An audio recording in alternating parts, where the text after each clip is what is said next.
Welcome students on my YouTube channel business studies. आज का हमारा टॉपिक है जॉब एनालिसिस। इसमें हम आज मीनिंग पढ़ेंगे और इम्पोर्टेंस पढ़ेंगे, ठीक है। तो जो भी लोग मेरे चैनल पे न्यू आए हैं वो लोग चैनल को सब्सक्राइब कर ले सबसे पहले तो, और बेल नोटिफिकेशन को ऑन कर ले ताकि आपको मेरी न्यू वीडियोस की अपडेट मिलती रहे टाइमली। तो चलिए बिना किसी देरी के हम स्टार्ट करते हैं हमारा आज का टॉपिक, जॉब एनालिसिस। सबसे पहले तो आप मुझे ये बताइए कि एनालिसिस का क्या मतलब होता है। पता है? जिसको पता है वो लोग प्लीज़ कमेंट में लिख के बताइए मुझे कि एनालिसिस क्या होता है। क्या होता है analysis? Analysis basically careful examination of the different part और डिटेल्स ऑफ समथिंग। मतलब कि हम किसी भी चीज़ को अच्छी तरह से जांच करना, किसी भी चीज़ की, ठीक है, उसके बारे में हर एक डिटेल का विश्लेषण करना अच्छे से कि ये चीज़ है इसके अंदर, ये पार्ट है इसके अंदर, मतलब पूरी उसको खोल के पढ़ना किसी चीज़ को, ठीक है।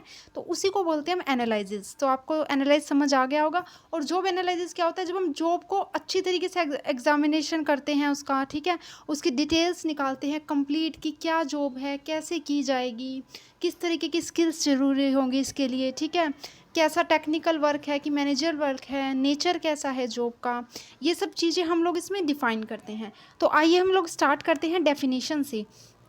Job analysis involves the identification and precisely identifying the required task, the knowledge and the skills necessary for performing them, and the condition under which they must be performed. This definition is given by Richard Henderson. तो ये क्या कहती है, ये वाली definition कह रही है कि जॉब एनालिसिस के अंदर क्या इन्वॉल्व है?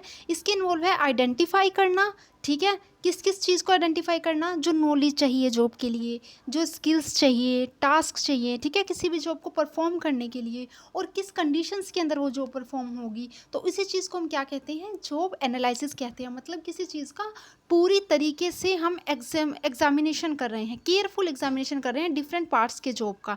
मतलब हमें क्या क्या नॉलेज चाहिए, क्या क्या स्किल्स चाहिए, ठीक है, क्या क्या टास्क हमें इसके अंदर परफॉर्म करनी है। तो ये बेसिकली बहुत ही सिंपल से वर्ड में मैंने आपको बता दिया है कि जॉब एनालिसिस क्या होता है, ठीक है। और ये किसने दिया था? रिचर्ड हैंडरसन ने। आप जो ऑथर है उसका नाम मेंशन कर दिया करो, क्योंकि इससे आपको जो मार्क्स है ना, मार्क्स फेच करते हो आप ज़्यादा एग्जाम के अंदर, ठीक है। चलिए हम दूसरा पढ़ते हैं। अब इंपॉर्टेंस क्या है जॉब एनालिसिस की, या कहाँ कहाँ हम यूज़ करते हैं जॉब एनालिसिस के अंदर। तो सबसे पहला पॉइंट आता है हमारा ह्यूमन रिसोर्स प्लानिंग। अब देखते हैं ह्यूमन रिसोर्स प्लानिंग के अंदर कैसे यूज होता है। It helps in forecasting human resource requirement in term of knowledge and skills. It is also helpful in formulating promotion and transfer policy. It also helps in determining quality of human resource needed. किस किस चीज़ में ये help करता है? सबसे पहले तो ये हेल्प करता है हमें फोरकास्ट करने में। क्या? देखिए, जब हमें ये पता होगा कि जॉब क्या है, अब हमें पता है कि कोई कलरिकल जॉब है, ठीक है, किसी कलर की जॉब है, तो इसके लिए हमें क्या चाहिए होगा? उसको कंप्यूटर चलाना आता हो, ठीक है, उसको थोड़ी बहुत नॉलेज हो, मतलब इंग्लिश लैंग्वेज की नॉलेज होनी चाहिए उसको थोड़ी सी, ठीक है, उसको मेंटेन करनी आती हो फाइल्स वगैरह। तो इसके अंदर क्या है, हमें पता चल गया कि हमें किस टाइप की नॉलेज चाहिए और स्किल्स चाहिए। तो बेसिकली ह्यूमन रिसोर्स प्लानिंग में बहुत इंपॉर्टेंट रोल प्ले करता है। ये हमें हेल्प करता है जानने के लिए कि किस जॉब के लिए किस टाइप का जो इंडिविजुअल है या एम्प्लॉय है फिट रहेगा, ठीक है। तो ये राइट पर्सन को राइट प्लेस पे प्लेस करने के लिए बहुत हेल्पफुल है। प्रमोशन एंड ट्रांसफ़र पॉलिसी जब हम बनाते हैं तो किसको ध्यान में रख के बनाते हैं? जॉब को ध्यान में रख के बनाते हैं। जब हमें ये पता होगा कि जॉब क्या होती है तो हम इसको ईजिली बना पाएंगे, ठीक है। और क्वालिटी हमें कैसी चाहिए? अब एक जॉब है जिसको परफॉर्म कर सकते हैं, मान लो एक जॉब है कि जिसको ग्रेजुएट्स भी परफॉर्म कर सकते हैं, ठीक है, लेकिन हम क्या कर रहे हैं, अगर हमने अच्छी तरीके से हमें पता नहीं है कि जॉब क्या है, उसका नेचर क्या है, या उसको कौन परफॉर्म कर सकता है, तो हम क्या करेंगे, जो पहले से ट्रेडिशनली मान लो चला आ रहा है कि एमबीए के बच्चों को सिलेक्ट करना है हमें किसी जॉब के लिए, लेकिन फिर एक स्टडी आई है सामने जिसमें बताया जा रहा है कि वही काम ग्रेजुएट्स जो बच्चे हो चुके हैं वो भी बड़े अच्छी तरीके से कर पा रहे हैं, उसके लिए कोई ज़रूरत नहीं है ज़्यादा मास्टर्स की। तो इससे हमें क्या बेनिफिट होगा, हमें पता लग गया कि जो ग्रेजुएट्स बच्चे हैं वो भी किसी उस काम को अच्छे से कर सकते हैं, ठीक है। तो इस तरीके से हम अपनी पॉलिसीज़ बनाएंगे। और क्वालिटी हमें कैसे चाहिए वो मैंने आपको बता दिया है। तो ये था human resource planning. Next point है आपका सिलेक्शन में, ये बहुत हेल्पफुल है। देखिए, अब सिलेक्शन में तो हेल्पफुल हो गई। जब भी हम जॉब एनालिसिस करते हैं वो करते किस लिए हैं? ताकि हमें पता चल सके कि किस टाइप का एम्प्लॉय हमें सिलेक्ट करना है ना। तो with the help of job analysis we can easily understand what is to be done on a job, so it is helpful in selecting a right person according to requirement. ये हमें कैसे help करता है? ये हमें ये समझने में हेल्प करता है कि what is to be done on a job, कि किसी जॉब में क्या काम करना है, ठीक है। तो उसके अकॉर्डिंग कि मतलब काम क्या करना है, तो उसी के अकॉर्डिंग तो हम सिलेक्ट करेंगे ना। अगर आपको किसी को मैनेजर जॉब के लिए सिलेक्ट करना है तो आप देखेंगे कि उसकी कम्युनिकेशन स्किल अच्छी होनी चाहिए, उसमें लीडरशिप क्वालिटी होनी चाहिए, ठीक है, वो मोटिवेटिंग होना चाहिए, पॉजिटिव होना चाहिए, ठीक है, एक टीम स्पिरिट की भावना जो एक बना सके इंसान, ठीक है, ऐसे इंसान को हम मैनेजर जॉब के लिए हायर करेंगे। तो ये हमें समझा देता है कि what is to be done on a job, ठीक है, ये हमें हेल्प करता है जॉब एनालिसिस। इसके ये हेल्प से हम क्या कर सकते हैं, राइट पर्सन को अकॉर्डिंग टू रिक्वायरमेंट सिलेक्ट करते हैं, ठीक है। ये हो गया सिलेक्शन। नेक्स्ट है आपका रिक्रूटमेंट, ठीक है। रिक्रूटमेंट में कैसे हेल्पफुल है, first of all recruitment it is also helpful in find out how and when to hire people for future job openings. It also makes understand manager about the skills needed and help them to make a plan and hire people in a systematic way. तो recruitment क्या होती है recruitment, जिसको पता है, देखो पता होना चाहिए ना, ये पहले भी वीडियो अपलोड हो चुकी है इसके रिगार्डिंग, आप वो वीडियोस भी जाके देख सकते हैं। तो रिक्रूटमेंट आप लोग मुझे बताना क्या होती है। वैसे रिक्रूटमेंट क्या होती है कि किसी जॉब के लिए क्या करना, लोगों को हायर करना, ठीक है, वही रिक्रूटमेंट भी कहलाती है, ठीक है। रिक्रूटमेंट होती है किसी जॉब के लिए पर्सन्स को हायर करना। तो ये हमें क्या हेल्प करती है, ये हमें हेल्प करती है ये फाइंड करने में कि how and when to hire people, कब पीपल को हमें हायर करना है, ठीक है, हमारी फ्यूचर जॉब के लिए, और कैसे लोग हमें चाहिए, उसके लिए क्या क्या स्किल्स चाहिए, ठीक है।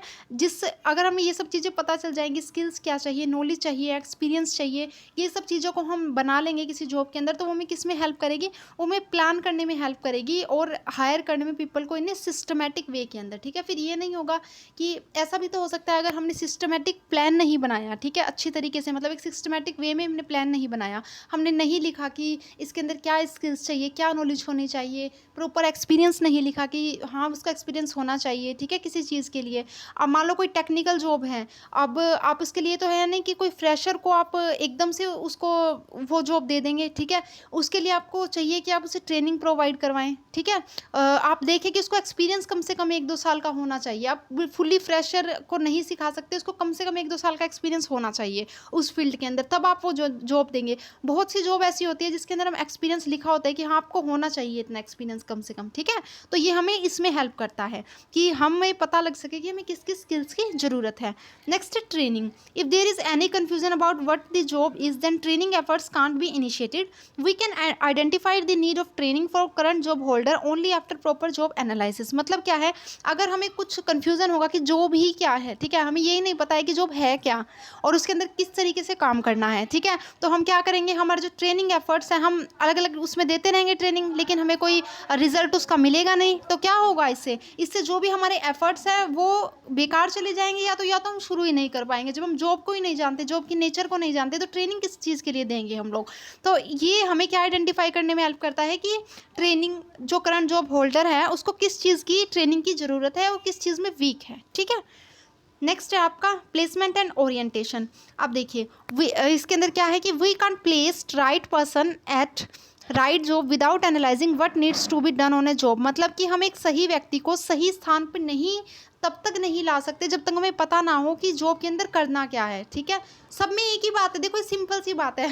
फिर कुछ लोग कमेंट्स में ये भी लिखते हैं कि मैम आप एक ही बात को रिपीट करते हो। जब देखो बात ये सारी क्या होती है, मैनेजमेंट के अंदर चीज़ें इंटरलिंकिंग होती है, तो बातों को रिपीट करना पड़ता है, ठीक है। इसमें ये नहीं है कि मैं एक ही बात को रिपीट कर लूँ, लेकिन ये सब एक दूसरे से जुड़ी हुई है। अब हमें ट्रेनिंग भी तभी देंगे, देखो जब हमें पता होगा जॉब के अंदर करना क्या है या किस चीज़ की ज़रूरत है, ठीक है। हम उसी के अकॉर्डिंग प्लेस करेंगे ना, जब हमारी स्किल्स हमारी नीड से मैच हो जाएगी। जो हमने जॉब के अंदर लिखा हुआ है भाई हमें ये नीड है, मतलब इस चीज़ की ये स्किल्स चाहिए हमें, ठीक है, ये नॉलेज चाहिए। तो जब जिस पर्सन की स्किल्स और नॉलेज हमारी जॉब से मैच होगी तभी हम उस पर्सन को वहाँ क्या करेंगे, प्लेस करेंगे। उसी तरीके से ओरिएंटेशन है, एक इफेक्टिव जॉब ओरिएंटेशन कभी भी अचीव नहीं हो सकती without proper understanding of the needs of each job, ठीक है। यह है प्लेसमेंट एंड ओरिएंटेशन। नेक्स्ट है आपका परफॉर्मेंस अप्रेजल। मैंने टॉपिक आपको अच्छे से करवा दिया है परफॉर्मेंस अप्रेजल, जिसने वीडियोस नहीं देखी वो जाके देख सकता है, ठीक है। यहाँ मैं थोड़ा सा बताऊंगी, अदरवाइज वीडियो बहुत लंबी हो जाएगी। When we comparing what an employ suppose to do be doing to what the employees has actually done, we can assess the worth of that person for pay a fair remuneration to people was based on their performance, so for deciding the standard we should do proper job analyzing. ठीक है, अच्छा इसके अंदर क्या है, मैं simple सी भाषा में बता देती हूँ आपको। कुछ नहीं है, परफॉर्मेंस अप्रेजल क्या होता है, हम जब किसी इंसान की परफॉर्मेंस को देखते हैं, ठीक है, उसकी पास्ट परफॉर्मेंस के बेस पे, ठीक है, जब एनालाइज करते हैं किसी की प्रेजेंट परफॉर्मेंस को, उसको कहते हैं परफॉर्मेंस अप्रेजल। मतलब क्या है, इसमें लिखा हुआ है कि हम एक स्टैंडर्ड्स बना देते हैं, फिर हम देखते हैं कि जो पर्सन जॉब को कर रहा है वो उस स्टैंडर्ड से कितना मैच हो रही है। ठीक है, जो हमने स्टैंडर्ड बनाए हुए हैं, एक्चुअल स्टैंडर्ड जो हम चाहते हैं कि एक एम्प्लॉयज़ करे, वो उस चीज़ को कितना अचीव कर पा रहा है, उस टारगेट को जो हमने रखा हुआ है। ठीक है, इसको बोलते हैं परफॉर्मेंस अप्रेजल। और इसी के बेस पे हम क्या कर सकते हैं, फेयर रिम्यूनरेशन देते हैं according to their performance, promotions देते हैं एम्प्लॉयज़ को। ठीक है, तो ये हमें हेल्प करती है जॉब, जब हमें जॉब एनालिसिस प्रॉपर करेंगे तो वो हमें हेल्प करेगी डिसाइड करने में स्टैंडर्ड की क्या क्या स्टैंडर्ड होने चाहिए किसी पर्टिकुलर जॉब के लिए। नेक्स्ट है job evaluation. It helps in finding the relative worth of A job. ये भी टॉपिक मैंने आपको पूरा करवा दिया है। ठीक है, इसे भी देख लेना आप लोग जाके। जॉब इवैल्यूएशन क्या होता है बेसिकली, इसमें हम रिलेटिव वर्थ निकालते हैं किसी भी जॉब की। ठीक है, कि इसकी क्या वैल्यू हो सकती है, मतलब कितने हमें सैलरी देनी है इसके अंदर, ठीक है, कंपनसेशन कितना देना है हमें इसके अंदर, डिग्री ऑफ डिफिकल्टी कितनी है, कैसा काम हो रहा है इस जॉब के अंदर, क्या स्किल्स है, क्या नॉलेज की ज़रूरत है। ठीक है, तो ये हम सब लोग देखते हैं जॉब इवैल्यूएशन के अंदर। ठीक है, जॉब एनालिसिस के अंदर जो जॉब इवैल्यूएशन है वो कहाँ से स्टार्ट होता है, जॉब एनालिसिस से ही स्टार्ट होता है। ठीक है, नेक्स्ट है job design and redesign. Once the jobs are properly understood we can easily locate the weak spot and take remedial steps. We can redesign jobs according to mental makeup of employees. जब हम properly understand कर सकते हैं कि job है क्या, ठीक है, तो फिर हम ईजिली ये भी लोकेट कर सकते हैं कि इसके वीक पॉइंट्स क्या है। जो हमने जॉब डिज़ाइन की है उसके हम देखते हैं कि इसके वीक पॉइंट क्या है। ठीक है, और फिर हम उसको जो भी वीक पॉइंट्स हैं उनको हम सही कर सकते हैं। ठीक है, रेमेडियल स्टेप्स ले सकते हैं और उसके बाद हम जॉब को इस तरीके से डिज़ाइन कर सकते हैं जैसा कि मेंटल मेकअप है हमारे एम्प्लॉयज़ का, एम्प्लॉयज़ की स्किल्स, नॉलेज, एक्सपीरियंस, उनके अकॉर्डिंग हम फिर जॉब को डिज़ाइन करेंगे। अब ऐसा मानो आप कि आप किसी इंडिया में आप कोई वो लगा रहे हो, ठीक है, कोई भी फैक्ट्री है आपकी इंडिया में, ठीक है, वहाँ आप किसी पर्टिकुलर उसके लिए जॉब स्किल्स डिसाइड कर रहे हो कि इसके अंदर क्या क्या चाहिए। ठीक है, इस जॉब के अंदर ये स्किल्स होनी चाहिए, ये नॉलेज होनी चाहिए, लेकिन मोस्ट ऑफ द पीपल्स के पास वो स्किल्स है ही नहीं। ठीक है, तो ये तो आपकी क्या होगी, ये तो गलत हो गया आपका डिसीजन। ठीक है, फिर आप उसको चेंज करना पड़ेगा। लेकिन अगर आप प्रॉपर जॉब एनालाइज करेंगे तो आपको पता होगा कि इसके लिए बेसिक रिक्वायरमेंट्स क्या है। ठीक है, ऐसा नहीं है कि आप किसी भी कंट्री में देखोगे और फिर आप उसको अपनी कंट्री पे अप्लाई कर दोगे, क्योंकि वहाँ के लोगों के पास नॉलेज भी इस टाइप की होती है। ठीक है, तो ऐसा नहीं है कि आप इस चीज़ को अपने कंट्री के अंदर वो कर दोगे। ठीक है, तो ये होता है job design and redesign. Thank you. ठीक है, आपको मेरी वीडियो पसंद आई हो तो चैनल को सब्सक्राइब करें।